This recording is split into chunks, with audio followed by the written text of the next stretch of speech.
16 कारण पर्व चल रहे हैं और उन 16 कारण पर्वों में ही पर्वादिराज पर्वराज पर्युषण पर्व कल से प्रारंभ होने वाले हैं।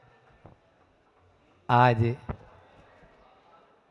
पूर्व भूमिका यहाँ पर अभी बना ही रहे हैं और उसी में ही अपन लोग श्री जी की यहाँ से शोभा यात्रा के साथ में श्री जी को लेके चलेंगे जुलूस के साथ में और वहाँ विराजित करेंगे। हाँ, तो बात पहले जो अपनी 16 कारण की चल रही है भावनाओं की, क्योंकि भावनाओं से ही हमारा संसार बढ़ जाता है और भावनाओं से ही हमारा संसार घट जाता है। कौन सी भावना हम कर रहे हैं ये हमें स्वयं अपने भावों पर निगरानी रखनी होगी। भक्ति से मुक्ति संभव है।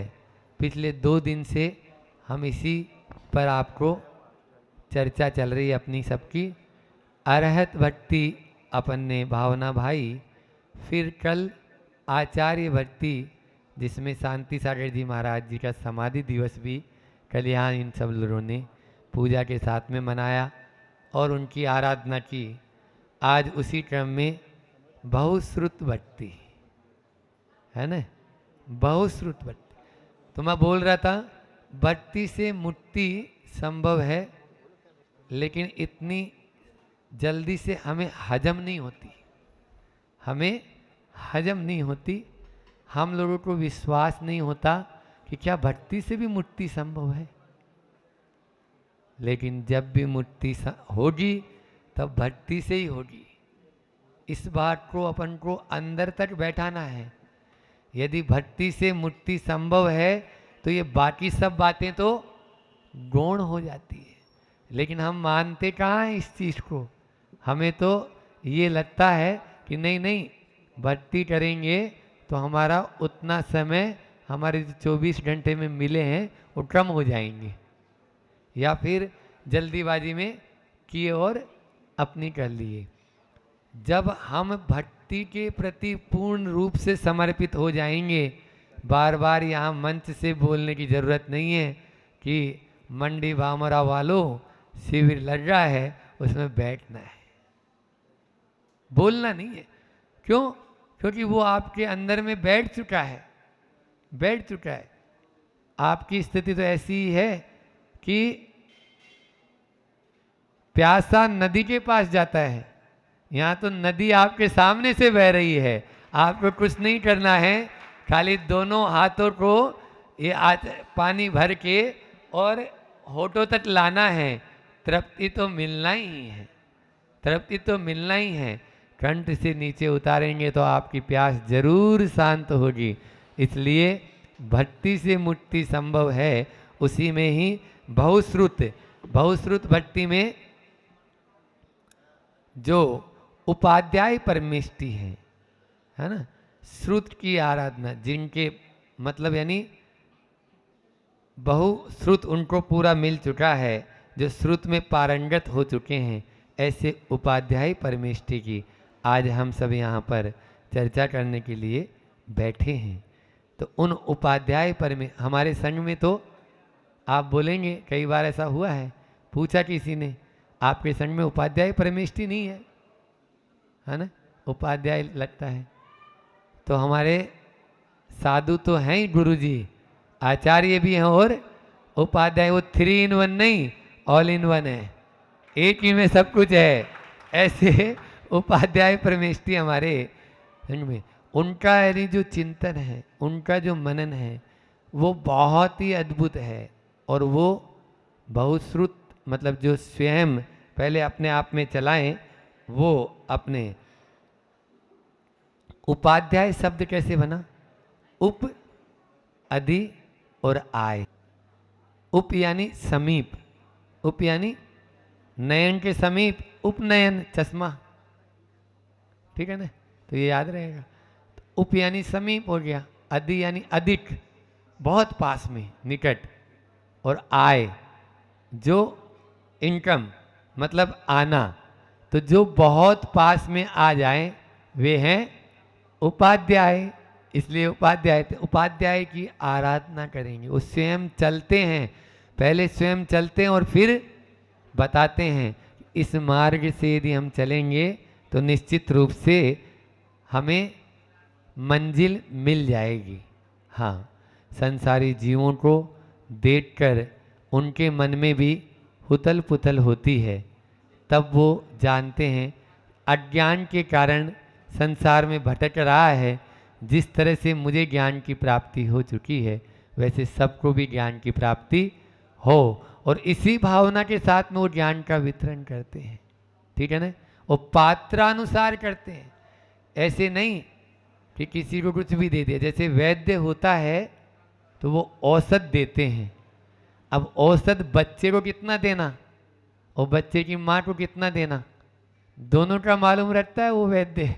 यदि ये बात मालूम नहीं रखेंगे तो दोनों में ही गड़बड़ हो जाएगी। मान लीजिए माँ की औषध तो चला दी, छोटा सा बच्चा है, लाल है, और वो यदि मान लीजिए माँ को चला दी तो गड़बड़ हो जाएगा, और माँ की औषध बच्चे चला दी तो भी गड़बड़ हो जाएगा। तो ये भी है, तो पात्र के अनुसार ही उपदेश दिया जाता है। ऐसे ही उपाध्याय परमेष्ठी बहुत पारंगत होते हैं, बहुत चतुर होते हैं कि इसको कितना देना है जिससे कि ये भटक न जाए। आज जो है ना वर्तमान में जो स्वाध्याय हो रहा है उस स्वाध्याय में कहीं कहीं पर अजीर्णता आ गई, तो अजीर्णता आ गई तो गड़बड़ हो गया। फिर वो अपने आप को ही सब बिल्कुल पूर्णता मान लेते। अपूर्णता में पूर्णता मानना बहुत बड़ी भूल हो जाती है, ताकि फिर वो संसार में और ज़्यादा भटक जाते हैं। इसलिए उपाध्याय परमेष्ठी की आराधना करने का सार यही है कि जो मार्ग उन्होंने हमें बताया है उस मार्ग पर वो स्वयं तो चल ही रहे। एक बार ऐसा हुआ, आचार्य श्री का संस्मरण याद आ गया। आचार्य श्री जी सामूहिक, पहले ज़्यादा संघ बड़ा नहीं था, ये उस समय की बात है जब 3-4 साधु ही थे, बल्कि कुछ क्षुल्लक भी थे, तो साधुओं को साथ में लेके ही प्रतिक्रमण करते थे, सामूहिक प्रतिक्रमण होता था। एक बार ऐसा हुआ कि वो इंतजार किए नहीं और खड़े हो गए, खड़े होके अपना जीवे प्रमाद जयंता या पापिष्टेन्दुरात्मना जड़ दिया शुरू हो गया। अब ये महाराज जी लोग आए जो थे संघ में, अरे आचार्य श्री जी तो प्रतिक्रमण शुरू कर चुके हैं, आज क्या बात हो गई। अब बैठे हैं ये लोग कि भाई या तो अपना अलग से प्रतिक्रमण शुरू किया। तो बात क्या थी? बात ये थी कि आचार्य श्री जी कोई भी बात बोलते नहीं है जल्दी से, वो अपनी चर्या से बता देते हैं कि कहाँ गड़बड़ हुई है। सामने वाला अपना आप समझ जाता है, क्योंकि वो दर्पण है, वो आदर्श है। और आदर्श कभी आपको ये नहीं बोलता है कि नहीं तेरे चेहरे पे ये लगा है। हाँ, उसके सामने जाएगा तो वो बता देगा कि तेरे चेहरे पे या तेरे यहाँ पर इस तरह का तुमने ये बटन उल्टे सीधे लगा लिए हैं, सुधार ले इसको। तो वो आचार्य श्री जी के सामने वो गए, समझ में आ गया उनको, तो उन्होंने पूछने की जरूरत ही नहीं। बात ऐसी थी कि आचार्य श्री जी से बाद में 2-3 दिन बाद में पूछा कि आचार्य श्री जी आपने खड़े होके और प्रतिक्रमण शुरू कर दिया और हम लोग तो आ ही रहे थे। बोले मैं खड़ा इसलिए होकर प्रतिक्रमण कर रहा हूँ ताकि प्रमाद ना आए, ताकि प्रमाद ना आए। 2-3 दिन पहले ही कुछ ऐसा हुआ होगा कि झपकी आ गई प्रतिक्रमण में, तो खड़े होके प्रतिक्रमण करना शुरू कर दिया। ये देखो, तो आचार्य श्री जी ऐसे शिक्षा, जैसे उपाध्याय परमेष्ठी भी ऐसे ही होते हैं, वो स्वयं पहले चलते हैं। सही बता दिए। बोले वो साधु को जो है जबकि आई ये बता दो कि आचार्य श्री जी को नहीं आई। हाँ, तो फिर बाद में उन्होंने अपना प्रायश्चित करके उन्होंने अपनी निंदा ग्रह की, गुरु जी को बता भी दिया वो तो ये। और अभी अब आज 2 दिन पहले ही महाराज जी ने बताया था इस समय कि मैं खड़े होके सामायिक या प्रतिक्रमण करूंगा तो मेरे शिष्य बैठ के करेंगे और अलर्ट होके करेंगे, और यदि मैं मान लीजिए बैठ के करूंगा और थोड़ा सा प्रमाद यदि उसमें रहेगा तो वो लेट के करना शुरू कर देगा। हो ही गया नहीं, नींद तो लेट के करना शुरू। आचार्य श्री जी तुरंत यानी शिष्यों को ऐसी शिक्षा देते हैं, ऐसी शिक्षा देते हैं कि वो हमेशा हमेशा के लिए याद हो जाती है। तो इसलिए वही हमारे उपाध्याय परमेष्ठी ऐसे ही सार्थक हैं, ऐसे ही उपाध्याय परमेष्ठी होते हैं। उनको यानी ज्ञान का अभिमान भी नहीं होता है और ज्ञान की दीनता भी नहीं होती। ज्ञान में दीन ही भी, हालांकि उनके पास तो ज्ञान की दीनता की बात ही नहीं है, लेकिन फिर भी कहाँ पर संपूर्ण द्वादशांग और कहाँ पर अभी वर्तमान में शास्त्र जो हमारे पास उपलब्ध हैं। इसलिए अपने आप में दीनहीन भी मत बनो और अभिमानी भी मत हो। इसलिए दोनों परिचय बताए, अज्ञान का भी परिचय बताया है साधु के लिए और प्रज्ञा परिचय भी बताया। 22 परिचय होते हैं ना, तो उसमें प्रज्ञा का भी परिचय है। हाँ, उस परिचय को भी सहन करो। और अज्ञान परिचय है, उसको भी सहन करो। तुम्हें ज्ञान नहीं है, शास्त्रों का ज़्यादा ज्ञान नहीं है, कोई बात नहीं। और ज़्यादा यदि मान लीजिए ज्ञान हो गया है तो भी प्रज्ञा अपनी बुद्धि को, हाँ बस मेरे सामने और कुछ नहीं तो कुछ नहीं, टिकने वाला ही नहीं है, वो तो चला ही जाएगा। और शास्त्रों के सामने कहाँ ज्ञान की बात करते हैं अपन। अपने पास में बहुत क्षुद्र सा पारोन्नति सुदीनम, आचार्य श्री के मुझसे बार बार सुनते हैं कि श्रुत का कोई पार नहीं है, जो उपलब्ध है उस पर हम क्यों उलझ रहे हैं। इसलिए उलझने की तो जरूरत कहीं है ही नहीं, क्योंकि सारा का सारा ज्ञान अपने पास में उपलब्ध है भी नहीं। इतना ही अभी रखेंगे इसको। तो हाइकू की बात है तो ले लेते हैं, क्योंकि हाइकू जो है ना वो अर्थ को ऊंचा उठा देती है, ठीक है ना।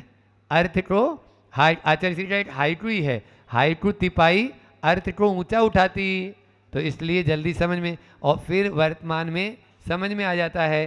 तो ये हाइकू है, उजाले में हैं उजाला करते हैं ऐसे गुरु को वंदु।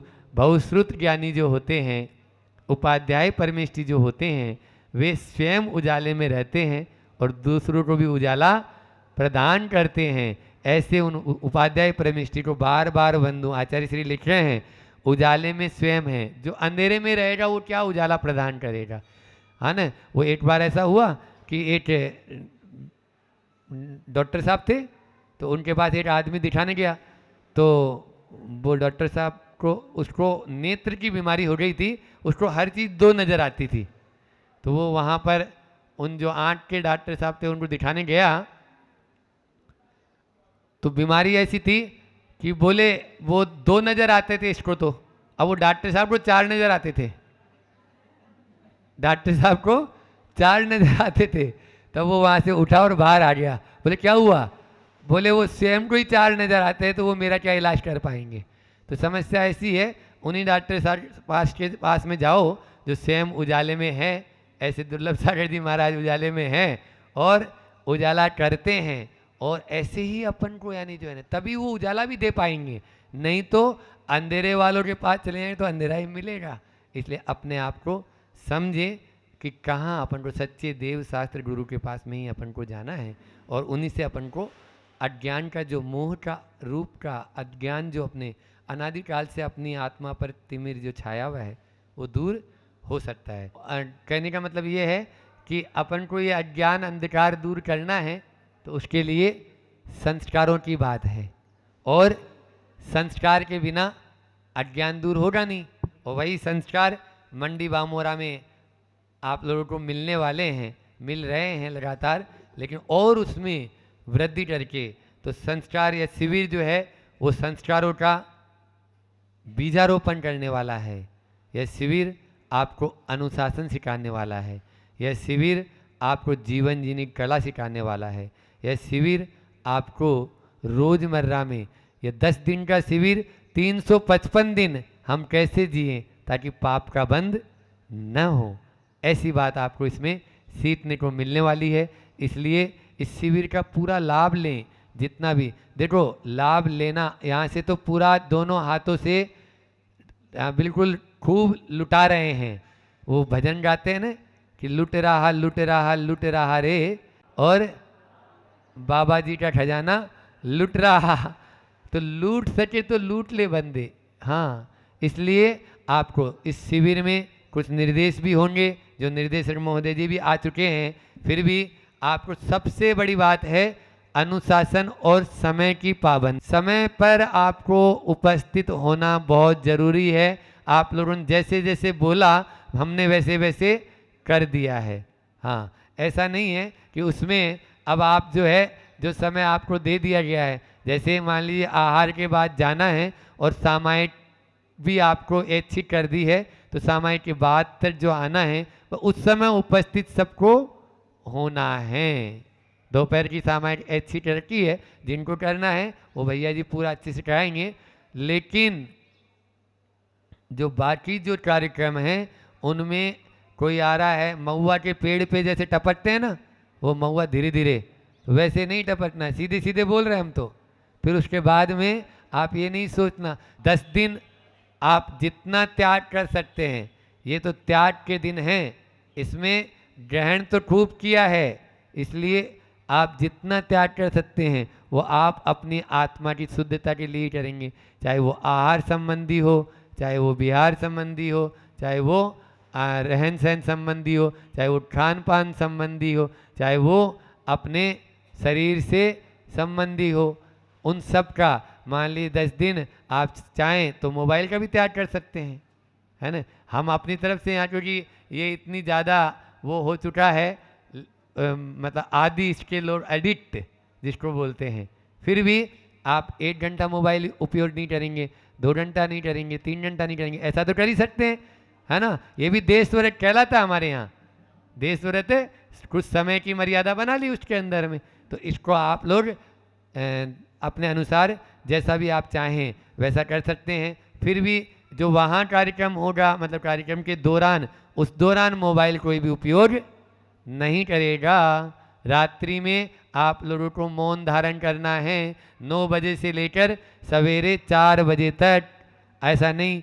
और इसमें आपको एक और बताता हूँ, जो ग्रुप बनाए हैं, है ना, 100 के ग्रुप बना दिए, तो 4-5 लोग जो लीडर हैं उन लीडर को पूरी छूट दे रखी है, वो सिविल ड्रेस में भी घूम सकते हैं और बिना बैच के भी घूम सकते हैं, रात्रि में भी देख सकते हैं कौन कहाँ घूम रहा है। इसलिए आप लोगों को ये बिल्कुल यानी निश्चिंत तो हो जाना है कि अपन को पूरे संस्कार जैसे यहाँ से मिल रहे हैं उनको लेना। और स्वयं अपन को तो अनुशासन की बात होती है, हमारे यहाँ पे आत्मा अनुशासन की बात है।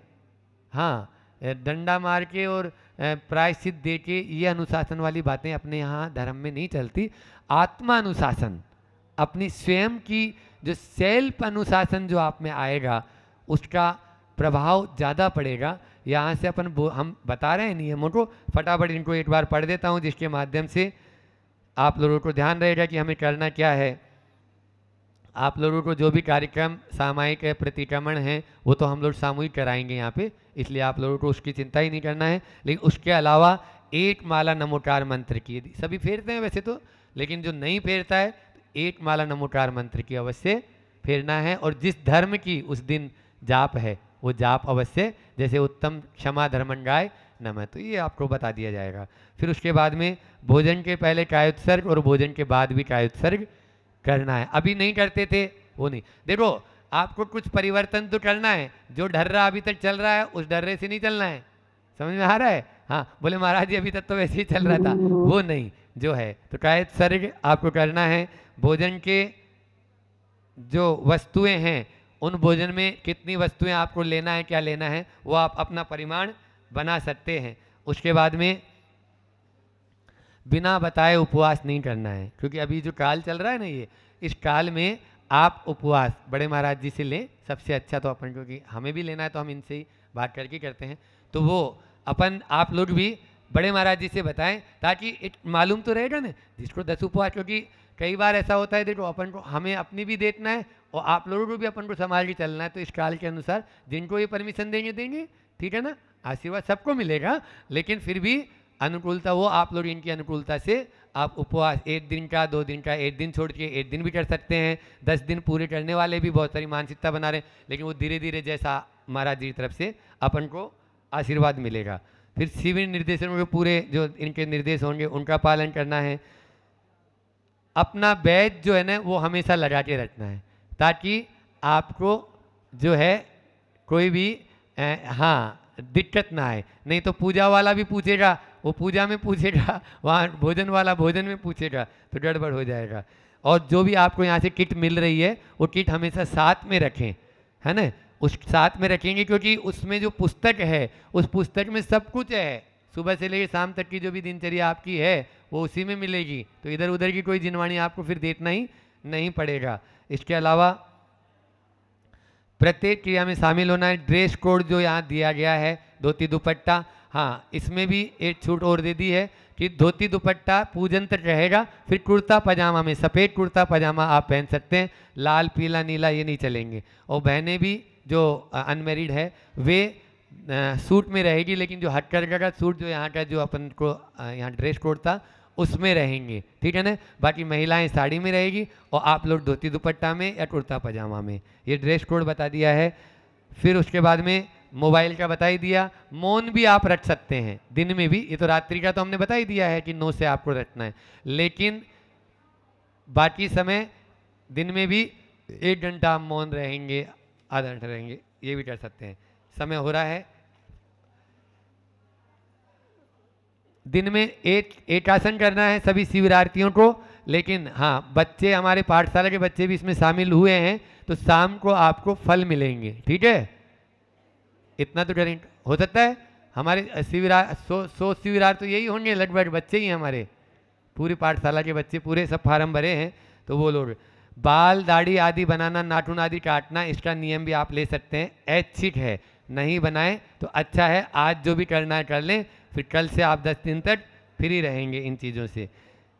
स्नान आदि में भी जो शैम्पू है साबुन है इनका प्रयोग न करें, ठीक है ना। हम दबाव दे रहे हो किसी चीज़ की, हम लोगों की संघ में ये आदत है कि ये संस्कार शिविर है, पहली बात तो ये है। और दूसरी बात है कि हम चला के नियम थोपना नहीं चाहते हैं, उसके अंदर में ये भावना हो, बता रहा हूँ कि ये पाप की चीज़ें हैं, है ना। साबुन आप लगाएंगे चर्बी से बनता है, तो चर्बी आप चर्बी से नहा रहे हैं तो फिर उसकी शुद्धता कहाँ रहेगी। तो संस्कारों की बात है। जो भी साबुन, चाहे लक्स है, चाहे पियर से, चाहे कोई सा भी रेक्सोना है, कोई सा भी ले लो आप, तो चर्बी के बिना नहीं बनता है। इसलिए मुल्तानी मिट्टी से आप करें अपना काम, वो ले सकते हैं आप, उपयोग करें। तो ये आपके लिए तो साबुन का त्याग ही कर दें, 10 दिन में कोई फर्क नहीं। हम लोग तो आजीवन के लिए त्याग कर दिए हैं, आप तो 10 दिन की बात बोल रहे हैं, ठीक है। जूते चप्पल आदि हैं उनका भी आप त्याग कर सकते हैं, क्यों पहनना। फिर मुख शुद्धि के लिए जो पेस्ट आदि सुबह पहले उठते ही करते हैं, क्योंकि हम घर की छूट दे दी है हमने मंडी बामरों वालों के लिए, बाहर वाले तो इधर बैठे हैं मंडी बामरों वालों को, तो वो सुबह उठते ही और कोलगेट निकाला और करना शुरू कर दे, तो हड्डी का चूर्ण है सीधा सीधा। आप हड्डी के चूर्ण से कर रहे हो, ये चाहे पेप्सोडेंट हो, चाहे कोलगेट हो, चाहे अन्य कोई सी भी हो, सीधी सीधी बात है। तो 10 दिन तो कम से कम हड्डी का त्याग करो। हाँ, घर में भी रखते हो आप, तो मेरा नाम मेरी जय बोल के किया करो आप लोग ये सब काम, कि ये हड्डी का चूर्ण से हम कर रहे हैं। हाँ, कम से कम यानी आपको मालूम तो हो कि हाँ नहीं इससे कर रहे हैं हम। फिर इसके बाद में व्यापार, पैसा रुपया टेटा लेना देना, इसकी भी कर सकते हो कि भी हम नहीं करेंगे। अब वो आपकी हिम्मत है, क्योंकि हिम्मत वाला ही इसमें उतरता है नीचे। ये जो बुजदिलों का काम नहीं है, यहाँ डंडी वालों का काम नहीं, बड़ियों का काम नहीं है, यहाँ तो क्षत्रियों का काम है, आ जाओ, है ना। तो वो वाला तलवार से काम करता है क्षत्रिय, इसलिए ये बुजदिलों का तो खोलने वाले थोड़ी खोल लो हमारे, तो हमें कोई मना थोड़ी कर रहे हैं हम, आप जैसा करना चाह रहे हो। तो फिर उसके बाद नशीले पदार्थ तो वैसे भी पूर्ण रूप से ही त्याग रहते हैं। इन 10 दिन में किसी प्रकार का कोई भी व्यसन नहीं चलेगा। हाँ, 10 दिन तो आपका त्याग ही है, वैसे ही हमेशा के लिए आजीवन त्याग होना चाहिए। फिर इन दिनों में जो महिला शिवरात्रि है वो परिजय का परिमाण कर लो, 5 ही साड़ी रखेंगे, 1 तो हम दे रहे हैं और 4 और रखेंगे या 5 और रख लो बस। इसके अलावा सारी साड़ियाँ जिसकी है वो जाने, हमारी नहीं है, 10 दिन के लिए, फिर बाद में स्वामी अपने बन जाना, ठीक है। और पुरुष शिवरात्रि भी 2 जोड़ी वो रख लो, कुर्ता पजामा, और 1 जोड़ी हम दे ही रहे हैं धोती दुपट्टा, जैसे भी आप लोग देख लो। हमारी तो ये यहाँ से जो निर्देश है वो तो यही है, बाकी फिर आप जाने। और अंतिम है मर्यादित पानी का ही प्रयोग करना है, ये भी एक पानी छानकर पीने का जो नियम होता है या पानी छानकर जो उपयोग करने का, तो 48 मिनट के बाद में पानी जो है वो अनछना हो जाता है, इसलिए कम से कम रुमाल लगा के छान लेना। अब कल की बाल्टी भरी हुई थी, डाली सिर पे और चल दिया आ गया अभिषेक करने, तो वो वाला नहीं, उसमें कितने सारे जीव हैं। भले ही कच्चे पानी से नहाओ, मेरा मना नहीं है, भले ही आप नल के पानी से नहाओ, मना नहीं है, लेकिन छान तो लो, छान के तो नहाए। तो इसलिए टंकी का जो पानी आ रहा है उस पर छन्ने हमने सब लगवा दिए हैं। वैसे जहाँ जहाँ भी है आपके जहाँ नहाने की व्यवस्था है, हमारे जो शिविरार्थी बाहर वाले हैं, और बाकी आप लोगों की व्यवस्था वो आप लोगों को करना है, घर में छन्ना लगा के रखें तो जिससे हो जाएगा। और बाकी निर्देश अब फिर से अपन कल फिर कर लेंगे। आयुर्वेद पर चर्चा चल रही है। सबसे पहले मैं अपने जीवन से जुड़ी एक घटना आपको सुनाता हूँ, जिससे आपको हो सकता है आयुर्वेद और प्राकृतिक चिकित्सा पर विश्वास हो। जब हम ब्रह्मचर्य अवस्था में थे तो ब्रह्मचारी बनने के बाद हमें एक रोग हो गया। रोग ऐसा था, जब हम भोजन करते थे तो 3 4 5 ग्रास खाते थे और वो बाहर आ जाता था। अब जब ये धीरे धीरे अक्षय सागर जी पूरी इस चीज़ को देखते थे, अक्षय सागर जी से ये बात आचार्य श्री को पता चली। आचार्य श्री के पास ये जानकारी पहुंची तो आचार्य श्री ने कहा, देखो मोक्ष मार्ग में हम अगर भोजन नहीं करेंगे तो आगे कैसे बढ़ेंगे, ये तो भारी समस्या है। फिर जबलपुर की बात थी, जबलपुर में अरुण भैया ब्रह्मचारी जी थे, उनके माध्यम से हमारी एंडोस्कोपी हुई कि कहीं कुछ अंदर अल्सर तो नहीं है। पता किया, अल्सर नहीं निकला, लेकिन उसका इलाज नहीं हो पा रहा था। आचार्य श्री चिंतित थे उस चीज़ को लेकर। फिर उन्होंने अभी एकदम एकाएक याद आ गया, महाराज जी ने जब गांधी जी का नाम लिया, आचार्य श्री ने हमें बुलाया और उन्होंने कहा, एक काम करो ब्रह्मचारी जी। मैंने कहा हाँ आचार्य श्री जी कहिए। बोले आपको महावीर जी जाना है। मैंने कहा जी, जो जैसी आपकी आज्ञा गुरु जी। वहाँ पर बोले जीवनलाल जी गांधी एक प्राकृतिक चिकित्सक हैं, बहुत अच्छे हैं, उनका हाथ बहुत बढ़िया है, आप सब छोड़ो एलोपैथी में। हमें श्रद्धांत तो था नहीं प्राकृतिक चिकित्सा पे और आयुर्वेद पे उस वक्त। आपको वहाँ जाना है, वहाँ रहना है, वो जैसा जैसा कहे वैसा वैसा आपको करते जाना है। आप उनकी बात मानते जाना और करते जाना। उनकी पद्धतियाँ होती है, उपास आदि कराते हैं, इस प्रकार से करते हैं, उसमें किंतु परंतु नहीं करना। मैंने कहा जी आचार्य जी जैसी आज्ञा आपकी। क्षमा सागर जी भी महावीर जी में विराजमान है, वहाँ भी चले जाना। मैंने कहा ठीक है। और हम वहाँ पर पहुँचे पूज्य क्षमा सागर जी के पास। क्षमा सागर जी के पास पहली बार जब पहुँचे तो उन्होंने देखा कौन है ये। फिर पता है कि हम ब्रह्मचारी। उन्होंने बहुत वात्सल्य दिया, पूरी व्यवस्था हमारी वहाँ कराई। फिर जहाँ चिकित्सा, जहाँ महाराज जी तो मंदिर में रुके थे वहाँ रुके, और हम वहाँ पूरे 1 महीने गांधी जी के पास रहे, और उन्होंने 1 महीने में पूरा स्वस्थ करके हमको भेज दिया।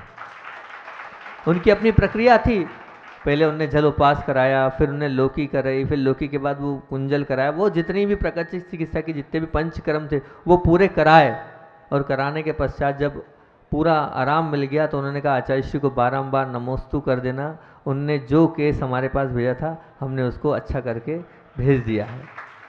तो मैं तो ये मानता हूँ कि शुरुआत अवस्था में मेरी दीक्षा ही रुक रही थी, उस दीक्षा को दिलाने वाली वो प्राकृतिक चिकित्सा ही है, उसकी नींव वो प्राकृतिक चिकित्सा ही है। उसके माध्यम से ही मैं स्वस्थ हुआ था, और स्वस्थ तो हुआ था, लेकिन उन 1 महीने में मैंने जिन चीज़ों पर मुझे श्रद्धा नहीं था, आसन प्राणायाम पर मुझे बिल्कुल श्रद्धा नहीं था, मैं मानते नहीं था कि आसन प्राणायाम से कुछ होता है, लेकिन वहाँ रहने के बाद वो प्रतिदिन आसन प्राणायाम कराते थे, उस पर मेरा श्रद्धान अमिट हुआ।